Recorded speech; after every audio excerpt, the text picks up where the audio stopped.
കേന്ദ്ര സർക്കാർ നയങ്ങളിൽ പ്രതിഷേധിച്ച് ഡിവൈഎഫ്ഐ ഇന്ന് കാസർഗോഡ് മുതൽ തിരുവനന്തപുരം വരെ മനുഷ്യച്ചങ്ങല തീർക്കും.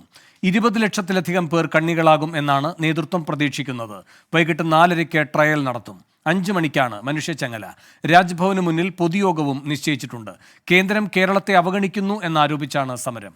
AV ജയശങ്കർ തിരുവനന്തപുരത്തുനിന്ന് കൂടുതൽ വിവരങ്ങളുമായി ചേരുന്നു.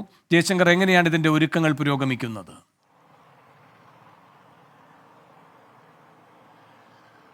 വേണു, വിപുലമായ ഒരുക്കങ്ങളാണ് ഡിവൈഎഫ്ഐ മനുഷ്യച്ചങ്ങലയ്ക്ക് വേണ്ടി നടത്തുന്നത്. കാസർഗോഡാണ് പരിപാടിയുടെ തുടക്കം. കാസർഗോഡ് 4 മണിക്ക് തന്നെ ഡിവൈഎഫ്ഐയുടെ അഖിലേന്ത്യാ അധ്യക്ഷൻ A. റഹീം ഇതിന്റെ ആദ്യ കണ്ണിയാകും.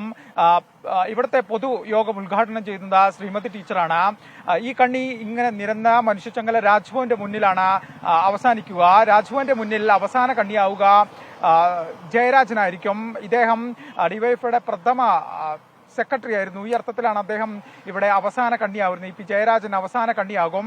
ഒപ്പം ഇവിടുത്തെ പൊതുയോഗം ഉദ്ഘാടനം ചെയ്യുന്നത് CPM-ന്റെ സംസ്ഥാന സെക്രട്ടറി MP ഗോവിന്ദൻ മാഷാണ്. ഗോവിന്ദൻ മാഷായിരിക്കും ഇവിടുത്തെ പൊതുയോഗം രാജ്ഭവന് മുമ്പിൽ ഉദ്ഘാടനം ചെയ്യുക. സംസ്ഥാനത്തെ എല്ലാ ജില്ലകളിലും തന്നെ ദേശീയപാത കേന്ദ്രീകരിച്ചായിരിക്കും മനുഷ്യച്ചങ്ങല തീർക്കുക. യുവജനങ്ങളായിരിക്കും പൂർണ്ണമായും ഈ ചങ്ങലയിൽ അണിനിരക്കുക. വലിയ തോതിലുള്ള പങ്കാളിത്തം ഉണ്ടാകുമെന്നാണ് ഡിവൈഎഫ്ഐയുടെ അവകാശവാദം. 20 ലക്ഷത്തിലധികം പ്രവർത്തകർ പങ്കെടുക്കുമെന്ന നേതാക്കൾ ഇന്ന് രാവിലെയും പറഞ്ഞിരുന്നു. അത്തരത്തിൽ വിപുലമാണ് കാര്യങ്ങൾ. തിരുവനന്തപുരത്തെ കാര്യത്തിലേക്ക് വന്നാൽ രാജ്ഭവന് മുമ്പിൽ ഏകദേശം 4:30 മനുഷ്യച്ചങ്ങലകളുടെ ട്രെയിൽ നടക്കും. 5 മണിക്കായിരിക്കും രാജ്ഭവൻ പരിസരത്ത് മനുഷ്യച്ചങ്ങല തീർക്കുക. അത്തരത്തിൽ 3 മണിയോടുകൂടി തന്നെ ഇവിടെ വിവിധ തരത്തിലുള്ള കലാപരിപാടികളും മറ്റും നടത്തുമെന്നും സംഘാടകർ അറിയിച്ചിട്ടുണ്ട്. എന്തായാലും വലിയ വിപുലമായ ഒരുക്കങ്ങൾ ഡിവൈഎഫ്ഐ നടത്തുന്നുണ്ട്. എല്ലാ ജില്ലകളിലും കൃത്യമായ പ്രാതിനിധ്യം ഉറപ്പുവരുത്താൻ തന്നെയാണ് സംഘടനയുടെ തീരുമാനം. കഴിഞ്ഞ ദിവസം നേതാക്കൾ നടത്തിയ വാർത്താ സമ്മേളനത്തിൽ യൂത്ത് കോൺഗ്രസ് ഉൾപ്പെടെ ഇതിലേക്ക് ക്ഷണിച്ചിരുന്നു. അത്തരത്തിലൊരു കൗതുകമുണ്ട്. സംഘടനയോട് വിയോജിപ്പുള്ള അമർഷമുള്ള ഏതെങ്കിലും യൂത്ത് കോൺഗ്രസ് പ്രവർത്തകരോ അല്ലെങ്കിൽ മറ്റ് സംഘടനാ പ്രവർത്തകരോ ഡിവൈഎഫ്ഐയുടെ മനുഷ്യച്ചങ്ങലയുടെ ഐക്യദാർഢ്യം പ്രഖ്യാപിച്ച് പങ്കെടുക്കുമോ എന്നത് ഏറെ കൗതുകകരമായ ഒരു കാര്യമാണ്. എന്തായാലും വിപുലമായ ഒരുക്കങ്ങൾ നടക്കുന്നു.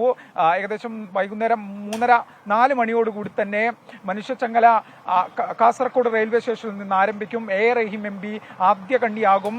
രാജ്ഭവന് മുന്നിൽ 5 മണിയോടുകൂടി EP ജയരാജൻ അവസാന കണ്ണിയാകും. എന്തായാലും കേന്ദ്ര സർക്കാർ നയങ്ങൾക്കെതിരെ, സാമ്പത്തിക അടിച്ചമർത്തലുകൾക്കെതിരെ, ഒപ്പം റെയിൽവേ കേരളത്തെ തഴയുന്ന നടപടിക്കെതിരെല്ലാം പ്രതിഷേധിച്ചാണ് ഡിവൈഎഫ്ഐയുടെ മനുഷ്യച്ചങ്ങല. വിപുലമായ ക്രമീകരണങ്ങളാണ് ഇതിനായി ഒരുക്കിയിരിക്കുന്നത്. എന്തായാലും ഇതിന്റെ തയ്യാറെടുപ്പ് സംഘടനാ തലത്തിൽ പുരോഗമിക്കുന്നുണ്ട്. നിലവിൽ രാജ്ഭവന് മുന്നിൽ ക്രമീകരണങ്ങളൊന്നും ആയിട്ടില്ല. അല്പസമയത്തിന് ശേഷം വൈകുന്നേരത്തോടുകൂടി അത്തരം ക്രമീകരണങ്ങളിലേക്ക് സംഘടന കടക്കും. വേണം.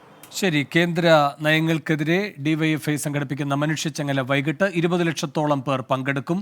AV ജയശങ്കറാണ് തിരുവനന്തപുരത്ത് നിന്ന് വിശദാംശങ്ങൾ നൽകിയത്.